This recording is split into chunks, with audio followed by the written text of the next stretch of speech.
बिस्मिल्लाहिर्रहमानिर्रहीम अस्सलाम वालेकुम रहमतुल्लाहि व बरकातुहू। सलामती रहमतें बरकतें हम सब पर रहें।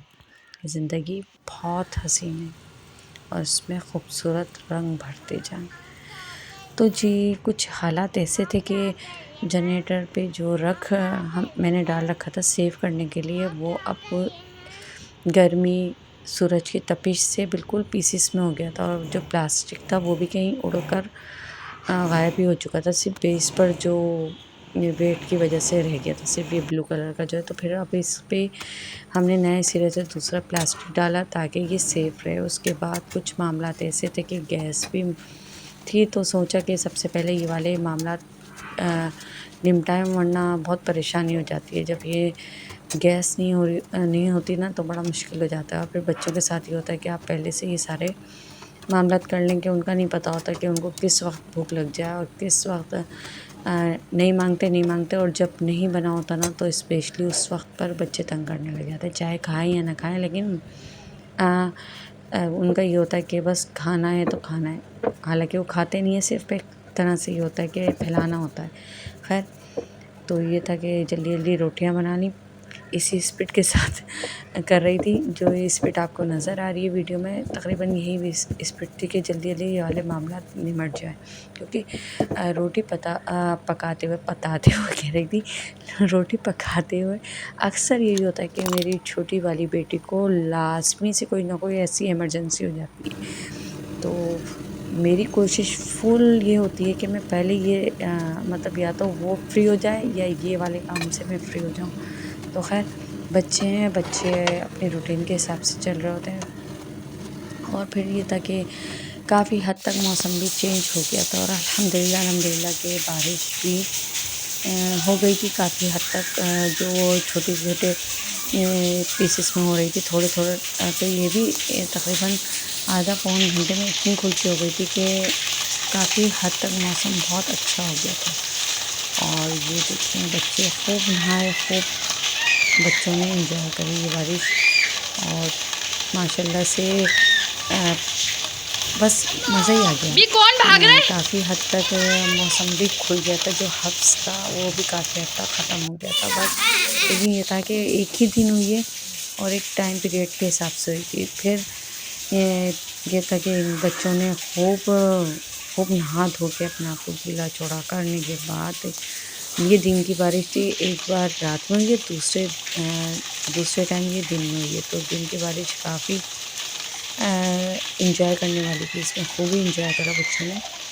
तो बस आप लोग भी बताइएगा कि आप लोगों की तरफ किस तरह की बारिश हुई है। और बारिश में ये होता है कि भी जब कौन बारिश हो भाग रही रहा है? होती है तो ना तो नेट कनेक्शन होता है, वो भी नेट का भी सब कुछ सिस्टम ख़त्म हो जाता है। ये खूब है पाकिस्तान में, ये वाला सिस्टम बड़ा है। कि दूसरा ये था कि लाइट भी फ़ौरन जहाँ ज़रा सा छींटा पड़ा और फ़ौरन से लाइट चली गई।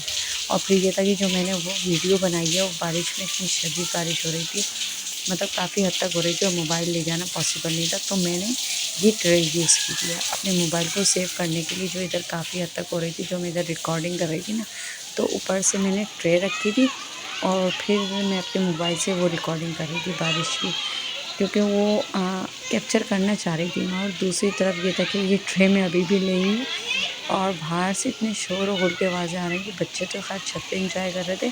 तो ये था हमारे यहाँ से ना पाइप, ये परनाला कहलाता है, तो बच्चे इस पानी से भी इंजॉय कर रहे थे। और बाहर देखिए कितना एक तरह से बच्चों को एक बच्चे क्या बड़ों में भी एक खुशी की लहर दौड़ गई थी। उसके बाद ये था कि दूसरे दिन की सूरत हाल ये थी कि अल्हम्दुलिल्लाह बच्चों का मदरसा प्रॉपर तरीक़े से स्टार्ट हो गया था। तो बच्चे जा रहे थे मदरसे के लिए और हस्बैंड साहब छोड़ने जा रहे थे। उन्हीं के साथ मुझे कुछ ज़रूरी काम थे, तो वो भी मैं इन्हीं के साथ निकल गई थी। तो ये था कि साथ-साथ ही निकल जाएँ। और टाइम भी तकरीबन यही था मॉर्निंग का, मुझे भी इसी टाइम निकलना था। तो लगे हाथों दोनों ही काम हो जाएंगे कि बच्चे भी मदरसे चले आएँगे और मैं भी अपने काम कर आऊँगी। तो अब हम निकल रहे हैं। देखें, एक शाम में बारिश हुई है, दूसरी सुबह जो है, सुबह मॉर्निंग में ये हुआ कि रोड इतने अच्छे से क्लियर धुल गया, मतलब पूरा का पूरा धुल गया था। और फिर बच्चे तो ये काम था कि मैं बाज़ार से कुछ सौदा स्लफ़ भी लेना था, लेकिन सुबह के टाइम उस तरह से नहीं मिल रहा था। कुछ चंद शॉप्स मुझे ऐसे बस लग यही रहा था वाले कि हैं और इसकी वो दूसरी अर्ली शेप नहीं मॉर्निंग है। खुल जाती हैं, लेकिन वो भी नहीं इसमें खुली कलर हुई थी। निकाल दे तकरीबन ब्राउन, साढ़े लेकिन 8 सही बजे का लगाना, टाइम था। नहीं ये होगा तो कलर। 9:30 बजे भाई के कैसा बाद है? ही की। तो यहाँ से हमने कुछ इस तरह की सफ़ेद चीज़ें तो ली, होता है, मुझे भी पता थोड़ा है बहुत किस तरह सामान का। लेना था वो लिया। और ये था कि हर जगह की प्राइसेस काफ़ी हाई हो गए। ये जो चीज़ें इतने आराम से आ जाती थी, अब ये भी लेते हुए पता ही नहीं चल रहा कि 1000 और 1500 आपके पास से कहाँ चले गए। आप बस सोचते विचारते रहते हो कि हुआ क्या है। देखो खैर, सही यही अब है। ये मुझे तो ये ऐसा लग रहा था स्टील टाइप का, लेकिन था नहीं। हस्बैंड साहब कहने लगे ये ज़ंग लग जाएगा, तो फिर मैंने ये छोड़ दिया।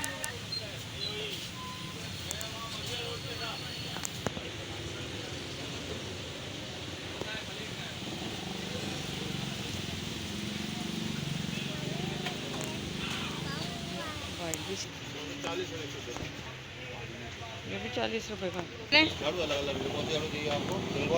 पिंको वाली का बताएं। सबसे आगे देंगे 70, 110, 160, 160, 200, 220। ये अल्लाह, ये अल्लाह, 220।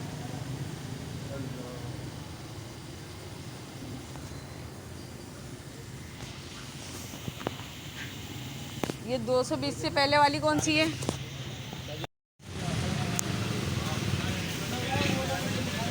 भाई तिनका मजबूत नहीं है इसका। ये तो अभी ख़त्म हो जाएगी।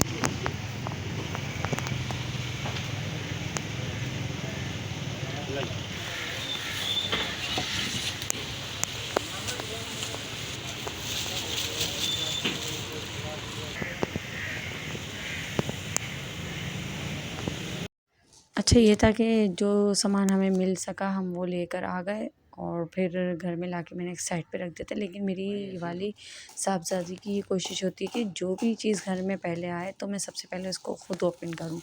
तो इन्होंने इसके ऊपर ये प्लास्टिक की रैपिंग हुई भी थी, पैक पूरा हुआ हुआ था, तो इन्होंने सीज़र से इसका पूरी प्लास्टिक को कट करके और इसको निकाला।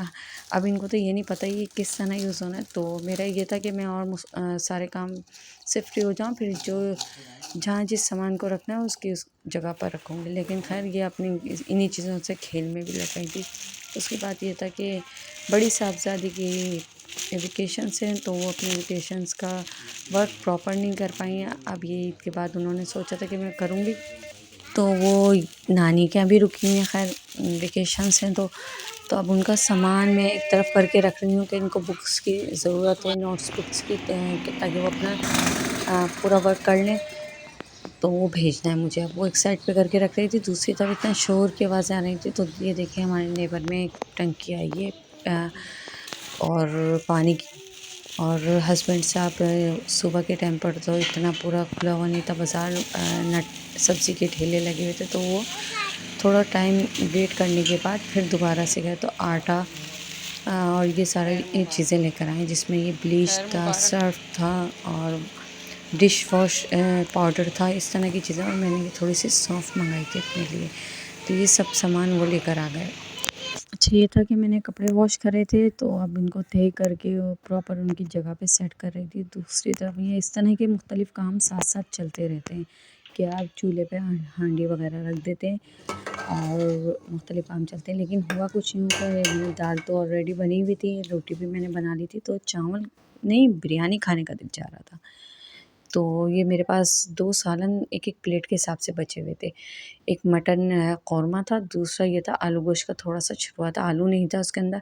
तो आलू मैंने इसमें ऐड करा, एक टमाटर और हरी मिर्च ऐड करके ना बिरयानी खानी थी, तो बिरयानी जैसा टेस्ट लेने के लिए सालन के अंदर ही मैंने चावल ऐड कर दूँगी। तो आप लोग भी बताइए कि आप लोग भी इस तरह करते हैं कि सालन जो बचे होते हैं उसमें चावल ऐड कर लेते हैं कि नहीं करते? दूसरी तरफ फ्राई पैन को गीला था, तो उसको सुखाने के लिए थोड़ी देर चूल्हे पे आग जला के रख दिया था। उसके बाद फिर मैंने ये जो सौंफ मंगाई थी उसको, और ये खोपरा, गिरी, ये सब चीज़ें ऑलरेडी घर में मौजूद थी, तो इन सब का एक मसाला प्रॉपर रोस्ट करा है इसको, और ये एक मसाला सा बन जाता है जो अ, ये होता है कभी-कभी खाने को बहुत दिल चाहता है, तो इसलिए बना के एक जार में फ़िल करके रख दूँगी इसको भी।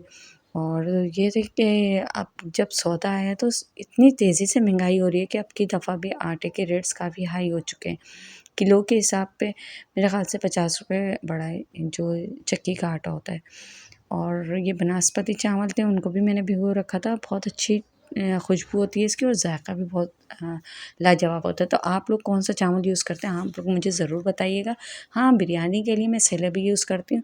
तो यहीं तक का था आज का मेरा व्लॉग। अगर अच्छा लगे तो लाइक कीजिएगा, सब्सक्राइब कीजिएगा, कमेंट्स में मुझे ज़रूर बताइएगा कि आप लोग भी इस तरह सालन में चावल बनाते हैं कि नहीं बनाते। अच्छा, और इस तरह की कोई सौंफ बनाता है तो मुझे भी ज़रूर बताएं, और इसमें मज़ीद आप लोग अगर कुछ और ऐड करते हो तो वो भी मुझे बताएं। अच्छा, मैं मिश्री भी ऐड करती हूँ फिल वक्त, इसमें इस वक्त नहीं ऐड करी क्योंकि मेल्ट हो जाएगी। अगर गरम में हम रोस्ट कर रहे हैं ये सब सामान ना, तो इसमें ऐड नहीं करनी। दूसरी तरफ इस तरह के चावल अगर कोई बनाता है तो मुझे ज़रूर कमेंट्स में बताएं कि हम सालन जो बच जाते हैं उसमें चावल बिरयानी टाइप की जो बन जाती है वो चीज़ कोई बनाता है तो मुझे ज़रूर कमेंट्स में बताएं। यहीं तक का था मेरा व्लॉग। अच्छा लगे तो लाइक कीजिए, सब्सक्राइब कीजिए, कमेंट्स कीजिए, शेयर कीजिए, बेल आइकन को ज़रूर प्रेस करें। खुश रहें, फ्रेश रहें, खुशियाँ बाँटें। अल्लाह हाफ़िज़।